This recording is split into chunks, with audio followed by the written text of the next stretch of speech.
tightening and loosening, bending and straightening, and adjusting hundreds of parts in your action that all need to work together. Moving parts and stationary parts, all of those need to work synergistically for your piano to work properly.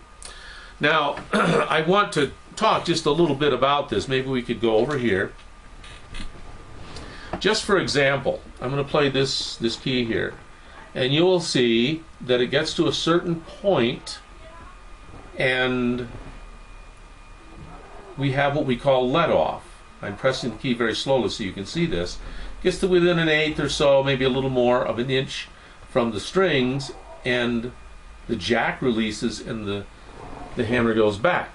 Now this enables you to play that note a second time. If it goes up there and stays there, it's probably not going to come back fast enough for you to play the note in fast repetition. Or if you don't have the let off set in the proper fashion, it might let off too late. Another thing that can affect this, and if you want to go down to this key here, is key dip. Now, if I take everything out, the punchings, we call them, out from underneath this key, then it's going to go down too far when I play. Now, if you could zip back up here to the hammer, I want them to see this, because you see when the key goes down too far, it pushes the action too far. Now there's a little let off there in this one, which surprises me, probably because of the way it's set. Let me try this one here, just the opposite end of this little keyboard on my action model. Now watch this one as it goes in. This can happen. Well, it's not doing it. Okay, you do see that after I push it down, it goes in a little bit, and that there's a term for that, and we don't want it to go up and hit those strings because it muffles the strings, it mutes them, and you can't hear it, obviously. Now when I put the punching back in, you get normal let off, and the key, you notice, or the hammer doesn't go all the way back and touch the string like it did before. This one probably does the same thing. Yes, you see how that goes back? If I put the felt back in and I press it, it goes up to a certain point, lets off, and it comes back somewhat, but not very far. So that's one of the things that we do in all this twisting, turning, adjusting, putting pads in to make your piano work the same from the bottom to the top. Every key that you press works the same and gives you the same result. Now, if you have a full regulation, there's a lot of labor involved. A full regulation is labor intense. Now, fortunately, you don't always have to have a full regulation. That's good news, because a regulation can be a little costly. A regulation, depending on the type of piano you have, can take up to 10 to 15 hours. Not always that long. Depends on how badly your piano is out of regulation. It depends on the quality of the piano. Depends on how fast your technician is. But it can take quite a long time. When you multiply that by the hourly charge of the technician, come to quite a few dollars. Fortunately, I can keep a piano in pretty good regulation over a fairly long period of time by just tweaking things every time I go to tune the piano. I would say 95% of the tunings I do, I end up tweaking the regulation of that piano. I might be tuning away, and all of a sudden I notice that this particular key and this part of the action doesn't seem to be working the way it ought to. And so I'll go in with my tools and make whatever adjustments need to be done, and we're on the road again. We don't have to have a full regulation. Now there's another thing that I do sometimes, and that is give a partial regulation. One part of of all the things that need to work together, maybe one element of regulation is not what it ought to be, and the piano simply isn't working well. Now you saw when I played on the action model, you saw how the one hammer went up to the strings and stayed there.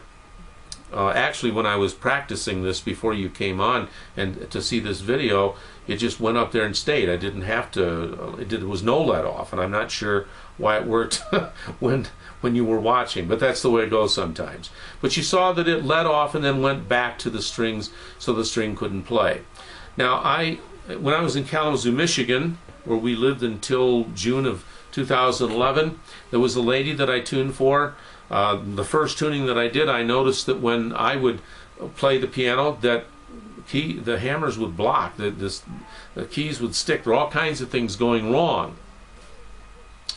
And so I tried a few things and to see what I could do to fix it, and I concluded that basically from the top of that piano to the bottom of the piano, there was just way, way too much dip.